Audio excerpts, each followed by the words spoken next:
What grades would you give the Montreal Canadiens players for the 2023-24 NHL season?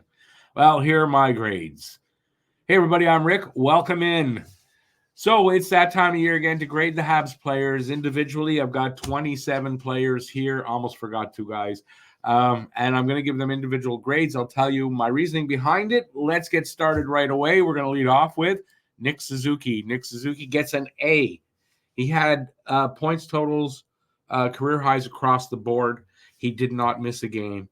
A 52.6% face-off percentage, 21 minutes and 16 seconds time on ice, a 17.8% shooting percentage, 12 power play goals, 31 power play points, and he was an excellent leader. A great choice as captain. Nick Suzuki gets an A. The only reason he doesn't get an A+, he had a bit of a slow start at the beginning of the season. I think otherwise he would have been a point-a-game player, and he'd have gotten an A+. Next up is his line mate, Cole Caulfield. Caulfield also gets an A. A lot of you out there hearing that probably saying, but he only got 28 goals. We were expecting more. But his playmaking skills improved immensely. He was a great forechecker. His energy level out there, his pace, his speed on the ice. He's just involved in the game so much. I got to give him an A. If he would have put up a few more goals and hit 30 or more, he'd gotten an A+. 9 power play goals, 7 game-winning goals, 3 overtime goals, 314 shots, and 21 power play points. A great season. It's like, his third season for Cole Caulfield. Next up, their line mate, Uri Slavkovsky, giving him an A+. And you can say why. He had a slow start. It took him a while. But when he got started, this kid was amazing. In his last 35 games or right around there, he was basically a point-a-game player. His passing is amazing. His physical play, he doesn't get pushed around as much. And you can see that this kid is going to be Nick Suzuki says, a top 5 winger in the league. So Slav, because of that season-ending play, 20 goals, 30 assists, 50 points, 6 power play goals, 2 game-winning goals, 13.2% shooting percentage, and 14 power play points. Amongst all kinds of other things, Slav gets an A+. Next up is guy we traded is Sean Monahan. He was here for 49 games, 13 goals, 22 assists, 35 points, 6 power play goals, 16 power play points, 2 shorthanded goals, 3 game winners, 55% at the faceoff dot, 104 shots, 12.5% shooting. I mean, he had an amazing start to the season. He's having a great end of it with Winnipeg. They're in the playoffs. I thought he had an amazing season. I wish we could still have him here. They're talking about re-signing him. An A for Sean Monahan. Next, Mike Matheson. Matheson gets an A+. Why? He was amazing all year. Yeah, he played a lot of hockey. He had times where he didn't look great, but 11 goals, 51 assists, 62 points, career high. He tied his goals total. 5 power play goals, 2 shorthanded goals, 25-33 time on ice, 28 power play points. Just amazing leadership. He seemed to be out there on every shift. Mike Matheson, an A+. He's going to be here for a long time, despite what people think that they're going to move him. They're not going to, in my opinion. Next up, the opposite. Josh Anderson with a D-. I wanted to give him an F, but I mean, he had 9 goals, 11 assists, 20 points. Not an F. In 78 games, it's just not good enough. There's no way that's good enough for Josh Anderson. Let's see. He had 2 power play points, a 6.43 shooting percentage. Horrible. 141 shots, 74 penalty minutes. Just not the kind of season that you expect from Josh Anderson. Will they trade him? I think there's a possibility that they could. His $5.5 million salary, I don't know. But Josh Anderson, not a great season. D-. Next up, the only F here. F for Colin White. Brought in off waivers. They claimed him. 28 games played. No points. No nothing. 38.4% at the faceoff dot. You didn't really notice him here. If you 2 years from now, we'll go, what? Colin White played here? Jeez, I don't remember that. So an F. Next up, first guy that I almost forgot, Joshua Roy. I don't have all his stats because I just had to make this 2 minutes before doing this video. He does get a B+. I thought he had a slightly slow start, but once he got going, you could see the potential in Roy. And I thought he, it's not that he wowed you, but I think he played well enough, and you can see what he's going to bring here in the future. I'm giving him a B+. Why not? Just for fun. Next up is Lane Hudson. Lane Hudson only played 2 games and shouldn't be on this list because of that. But in his 2 games, he showed you what he can do, what he did at college, the way he moved, the way he jigged around, the way he got around guys. And he did that here in 2 games. 3 shots, 22:43 time on ice, 2 assists, and he was playing second pair D minutes. So this guy seamlessly moved in. I expect the same for next year. I'm giving him an A. You can tell me I'm crazy, but if you didn't see the potential in him, I don't know. Next up, a guy that didn't do as well. Jesse Ylönen, 4 goals, 4 assists, 8 points in 59 games. Just not good enough for a guy that needed to show something for them to keep him here. I think Ylönen's going to be moved. I don't see why they're going to want to keep him around. 1 game-winning goal, 50 shots, 8% shooting percentage, and 10-14 average time on ice. Nothing there screams, yeah, we want this guy around. Yeah, Ylönen, a D. Next up, Arbor Xhekaj. I'm giving him a B+. 3 goals, 7 assists, 10 points, +6. 81 penalty minutes, 1 game-winning goal, 61 shots, 15:56 time on ice. Played most of the season with an injured shoulder. You maybe say that took something off of his grade because he should have gotten that taken care of. You shouldn't do that. You got to tell the trainers. He didn't tell them, and he played that way. Best metrics of all Habs defensemen. The best metrics of all Habs defensemen. I hope I'm getting that right by saying metrics.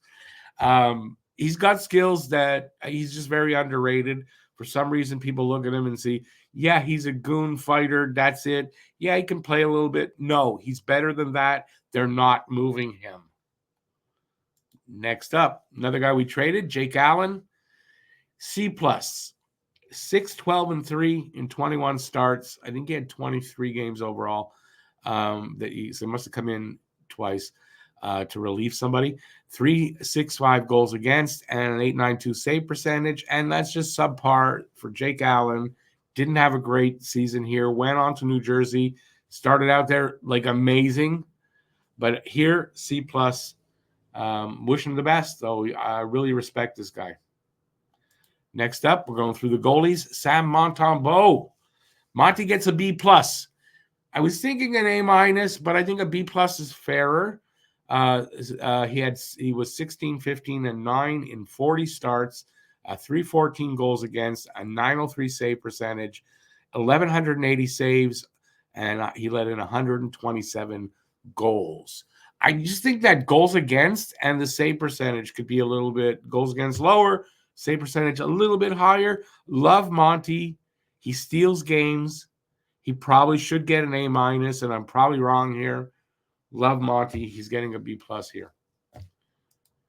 And then we got Kaden Primo, 8-9-4 in 21 starts, 299 goals against, a 910 save percentage, 665 saves, 66 goals against. He gets an A- because Primo, I did not expect anything good from Primo this year. And he gave quality starts almost every time he came out. A quality backup right now, in my opinion. I may have rose-colored glasses on, but Primo, I thought, had a really good season, and I expect a lot from this kid going forward. A-. Kaden Gully. Gully gets a B+. He had 6 goals, 16 assists, 22 points, 20 minutes and 51 seconds time on ice average. 1 game-winning goal, 1 overtime goal, 95 shots. He played top pair D, almost exclusively all season. He's like 24, 23, something like that. Kaden Gully, the future is bright. Sky's almost the limit for this guy. I don't think he's reached his potential fully yet, but he's getting there. Kaden Gully gets a B+. Next player up, David Savard. When he came here, I wasn't impressed with David Savard. In the last 2 seasons, I've become very impressed with him. 6 goals, 18 assists, 24 points, 11.1 shooting percentage, 20 minutes, 14 seconds time on ice. He's an elite shot blocker and penalty killer and a veteran. He's an on-ice coach, an on-the-bench coach. He's great for the young kids. They look up to him. They respect him. And I think he's an important part of the defense at this point. I think he could get re-signed. Next up, the next guy that I almost forgot, Justin Barron. Justin Barron gets a C. He played a lot of the season in the AHL, but when he was here, he makes some mistakes. Still got to work on that. Defensively, brain fart like every game pretty much. Came back this last time, though. He was a little better than earlier in the season. I'm giving him a C. I don't know how long he's going to be here because some of these defensemen are going to go. Next up, Mike Pezzetta.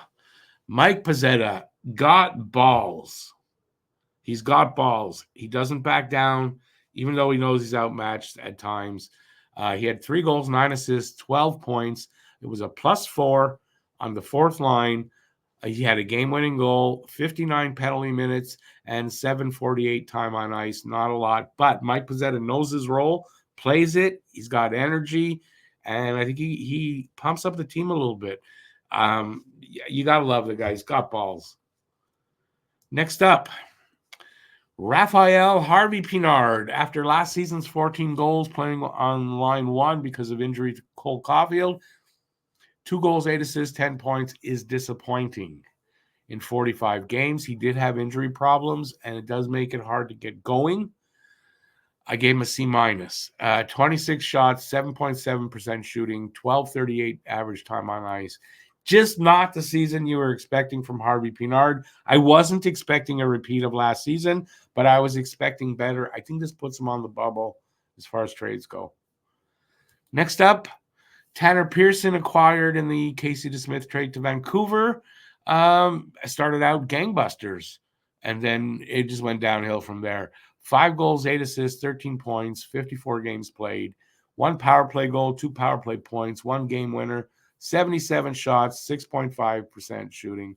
He just started out like this was going to be a good season for him. He's going to get that, what he averages, like 40 points, something like that a season.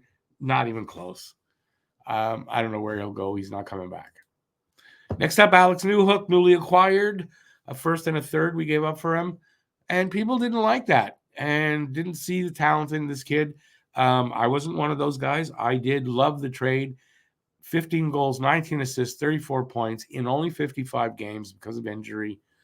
2 power play goals, 8 power play points, 2 game winners, career highs in goals by 1 and in points by 1, I think, as well. But that's in like 16 less games than he got. So that's a huge improvement. It's going to be good going forward. This kid's got stuff, and I can't wait to see him next year, whole year with Doc and whoever the other side winger will be. He gets an A. Next up, Jonathan Kovacevic, or Kovacevic, if you want to pronounce it right, gets a C+. 6 goals, 7 assists, 13 points, +11, 16:31 time on ice, 46 shots, 13% shooting percentage. I think his first 4 points were goals. You know what? He's steady. He doesn't really hurt you out there every now and then, okay, but he doesn't really hurt you out there. Guy picked up on the waiver wire. I think it's, with the talent coming in, I don't think there's a lot of room here for him, but he'll go somewhere and be good. He gets a C+. He could have got a B-. Slight improvement, but I like Jonathan Kovacevic. Next up, Brendan Gallagher, our $6.5 million man, gets a B-. 16 goals, 15 assists, 31 points. Not bad for a guy that you thought was like dead in the water. 77 games played. He only missed the games he was suspended for. That is in itself is worth the B-. Who would have thought he played 77 games?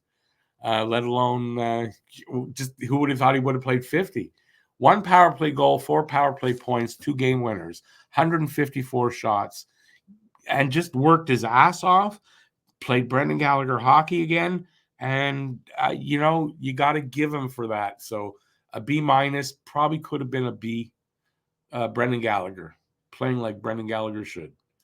Jake Evans is next. Jake Evans gets a B-. I think he could have had a B. I was kind of wavering between the two. 7 goals, 21 assists, 28 points, which I think is career high. 52.2% at the face-off dot, which was good. 1 shorthanded goal, 1 game-winning goal, and he had career highs, I said, in assists and time on ice and face-off percentage. So, good season for Jake Evans. I don't know if he's on the bubble or not. I don't think so. I think 4th-line center, guy you can move up to the 3rd line if needed. A B- for Evans. Next up, Christian Dvorak, injured most of the season.